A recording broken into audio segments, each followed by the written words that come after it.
colega que falará a seguir é o Walter Sousa. É doutor em Educação pela Universidade Federal do Pará, fez pós-doutoramento aqui connosco na Universidade do Porto. Estou a dizer aqui connosco, porque foi aqui connosco, na Universidade do Porto. É também mestre em Ciências Sociais, trabalha com a área de Antropologia na Universidade Federal do Pará. É especialista em Sexualidade e Psicologia pela Faculdade de Futura e licenciado em Ciências Biológicas pela Universidade Federal do Pará. É vice-coordenador do Grupo de Pesquisa de Indigenismo, Sociedades e Educação e membro também do CAF. E eu imagino que esta sua função, que eu destaquei agora no final, também se calhar tem a ver com algumas das coisas que vem falar, sendo que o tema da mesa também tem a ver com a inclusão, imagino que isto possa trazer. Obrigado. Não vou dizer outra vez, já sabemos 5 minutos, muito obrigado. Acho que já é boa tarde, né, pessoal? Primeiro, agradecer o convite da professora Carlinda e da equipe toda do CAPT, né, para a gente apresentar aqui alguns dados da nossa pesquisa. Eu optei por trazer as informações que já estão publicadas, talvez até despertar curiosidade de quem tem interesse na temática, para ler o nosso trabalho, né? Nós publicamos 2 artigos como resultado desse estudo que foi feito em 2021 sobre o ensino remoto, é assim que foi mais convencionado chamar no Brasil, durante a pandemia, né? Então, mas eu queria falar rapidinho, eu acho que eu vou gastar 1 minuto, né, como que eu me inseri neste assunto, né? Porque eu não pesquisava sobre isso antes, né? Eu pesquisava sobre políticas públicas educacionais, gerencialismo na educação, minha tese é sobre isso, e também ajudei a orientar trabalho de conclusão de cursos sobre a temática. Mas, quando aconteceu a pandemia, que eu entrei em contato com a professora Carlinda, na verdade eu mandei e-mail para um monte de gente, né? Mas a professora Carlinda me respondeu, eu mandava um e-mail com a minha tese. Aí a professora Carlinda me respondeu e disse para eu mandar uma proposta de estudo. Aí eu fiquei pensando, cara, a gente está vivendo uma situação sui generis, né? Está na pandemia, as aulas estão suspensas, eu vou estudar isso. Aí preparei um projeto para a gente fazer uma investigação sobre isso e o que a gente levou em prática colocou em execução, foi um estudo comparativo das situações das 2 universidades lá da minha cidade, que quando a gente fala assim, a universidade do interior da Amazônia, mas quem não é do Brasil, às vezes acaba confundindo, algumas pessoas acham que é no estado do Amazonas, aí eu trouxe o mapa aqui só para mostrar, né, porque quem é do Brasil sabe a diferença, né? Então nós temos essa região toda em verde, o nome é Amazônia mesmo, né? Amazônia Legal. Então tudo que está dentro dessa área é Amazônia. E do lado aqui você tem o estado do Amazonas, né? No caso, a cidade em que fica a Universidade Estadual do Pará e a Universidade Federal do Pará, que foi objeto do nosso estudo, fica no Pará, mas é dentro da Amazônia Legal, certo? Então, portanto, no interior da Amazônia. Bem, esses aqui são os artigos que nós publicamos e foi legal dividir esse trabalho, né? Porque esse primeiro artigo aqui que está na RIES, ele trata apenas das universidades lá de Santarém, né? Como que elas lidaram com a pandemia, porque as aulas foram suspensas na Universidade Federal do Oeste do Pará por 11 meses. Demorou 11 meses para ser retomado na UFOPA, as aulas. E tem uma série de condicionantes, né? Primeiro, ninguém estava preparado para a pandemia.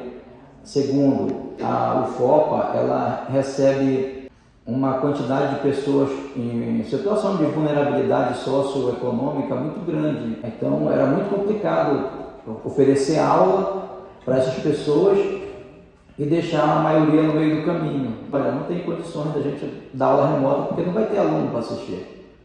Então, nós temos lá no Brasil uma situação que 50% das vagas são para estudantes oriundos da escola pública. E a nossa região é uma região que ela é diferente dos grandes centros, né? Não sei como é que é lá nas universidades das colegas aí que nos antecederam, mas lá na UFOPA realmente é um público muito carente. Nós temos um processo seletivo especial na UFOPA para poder incluir, é um processo de inclusão muito grande que acontece lá. Então, por isso que demorou muito, né? Porque tem a lei da licitação, né? As colegas que trabalham na universidade no Brasil sabem disso. Leva tempo e a solução que foi dada na UFOPA foi comprar laptops e distribuir por internet para os alunos. Então, isso demorou para acontecer. Comprar também chips, né, de operadora com internet para que os alunos pudessem receber. E que alunos que receberam? Os alunos que estavam cadastrados numa pró-reitoria lá que trata sobre a questão de vulnerabilidade social. Então a UFOPA ela só conseguiu retornar 11 meses depois ou seja, foi suspensa a aula em março de 2020 e apenas em fevereiro de 2021 as aulas retornaram. Já na UEPA foi um pouco diferente, porque a UEPA ela trabalha com curso de saúde. Né? Curso de saúde, você tem que estar no hospital, estágio, tudo aquilo. E eu tive uma sensação muito feliz assim, como observador nessa época, porque a minha esposa faz medicina, estuda na UEPA. Eu trabalho na UFOPA. Eu também trabalho na educação básica, né, nas escolas. Então eu estava acompanhando o que estava acontecendo, pessoalmente na escola, na Universidade Federal, na Universidade Estadual, e eu sou estudante de uma privada, da UNAMA. Eu estou no último ano de psicologia, de modo que eu estava, digamos assim, num local privilegiado para fazer uma observação. Né? E aí, então, eu ainda tentei fazer na UNAMA, na privada, mas eles não aceitam, né? Faço pesquisa dentro, pelo menos lá não aceitaram, aí eu deixei de mão. Ficamos só com o setor público mesmo. E essa segunda aqui, olha, da Revista Caribenha de Ciências Sociais, ela é o estudo comparativo. Então, o que nós fizemos? Nós pegamos 4 cursos, 3 que necessitam assim, de uma situação mais prática, né, como medicina, fisioterapia, engenharia civil, e um curso que ele é mais assim, você passa tempos ali estudando só teoria, que é lá no Brasil chamado pedagogia, e aqui é a ciência da educação. E aí, como foi que foi feita essa pesquisa? Foi entrevistado gestores, né, os coordenadores de curso e professores desses cursos, buscando informações, né, de como que a gente criou umas categorias de análise e usamos um guião, né, engraçado como vocês falam aqui em Portugal, né, que é colocar num quadro, né, essas informações e as respostas também para você poder comparar o que está sendo respondido e poder conferir e dali tirar novas categorias de análise. Então, foi uma pesquisa baseada na documentação que foi produzida. Coloquei aqui só um esqueleto de como que esse artigo foi produzido. Então, esse primeiro artigo, ele tem uma seção interessante, que foi um levantamento que eu fiz de toda a legislação que foi publicada no Brasil naquele ano da pandemia. Né? Então, o que mudou na prática no sistema educacional, ele estava baseado no que estava sendo publicado. Então, esse primeiro artigo, ele traz um compilado dessas leis, dessa legislação, né? E, claro, sempre fazendo uma consideração crítica sobre esse momento. Né?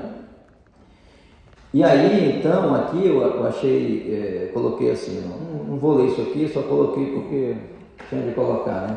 Mas o interessante desse primeiro artigo, assim, na parte de conclusão, é que a gente estava vivendo naquele momento também muitos ataques. Já foram, os colegas que me antecederam já colocaram isso, e os colegas portugueses que têm interesse também em educação também estão cientes que nós tivemos um governo muito ruim em todas as áreas, né? E principalmente na educação, né? Nós fomos muito perseguidos, professores, instituições de ensino, escolas, universidades. Até hoje, a profissão de professor no Brasil ela se tornou uma profissão de risco, porque você pode ser agredido a qualquer momento, né? Por ser comunista ou alguma outra dessas coisas que eles criaram como discurso, né? Para fazer com que as pessoas odeiem, né, a nossa categoria de trabalhador. Então, nesse sentido, o que eu percebi na conversa com esses professores, com esses gestores, né? Primeiro, apesar da gente estar tendo de rodar a educação por intermédio das tecnologias digitais, mas havia assim um cuidado muito grande para aceitar aquilo como algo bom. Por quê? Porque se isso fosse aceito como algo bom, essa é a leitura que eu faço com as pessoas que eu entrevistei, poderia até ser uma política de Estado. Olha, agora a gente vai botar tudo online, vamos passar a boiada, como eles falavam, né? Vamos passar a boiada aqui, vamos tirar professores de sala de aula. E eles queriam mesmo, eles tinham um projeto de esvaziar a universidade pública.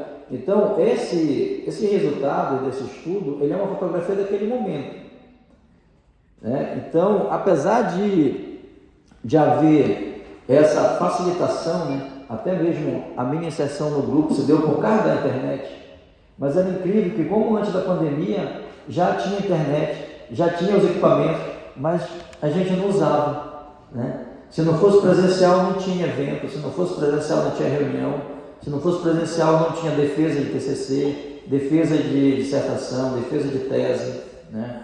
E isso foi uma das coisas assim que se repetiu na fala das pessoas com que a gente entrevistou como algo positivo.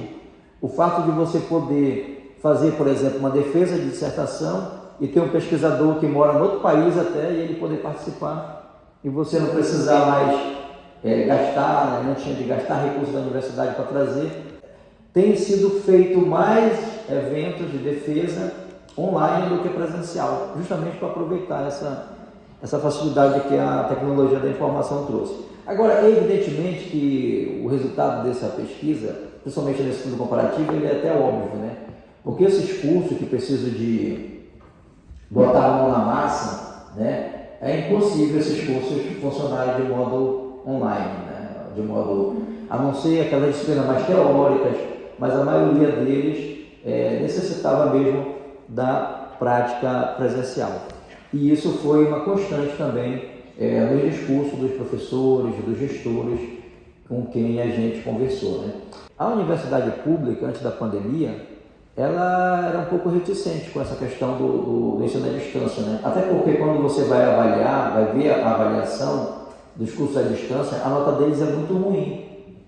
A nota de avaliação que é registrada para esses cursos no Brasil é muito ruim, porque o ensino à distância ele é diferente desse que foi tido pelo menos na nomenclatura brasileira, né? Nesse período da pandemia. Nesse período da pandemia, as aulas eram síncronas, né? O professor e aluno estavam na mesma sala virtual.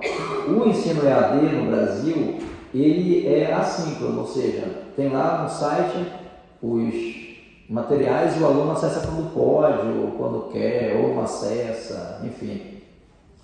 E aí, essas pessoas que se formam nesses cursos, elas acabam tendo uma nota muito baixa, né? E isso criou assim, uma ideia de que não é bom ter curso EAD, né? Deixa eu ver aqui, olha, já está acabando o meu tempo. Eu trouxe assim mais o esqueleto, que era para dar curiosidade de vocês, né? Então quem gosta da temática, estou acompanhando aqui. Quem gosta da temática já vai, baixa o artigo e dá uma lida, tá bom? Mas ele está disponível aí para tirar dúvidas, se for o caso, depois de agora. Acabou. Valeu, obrigado.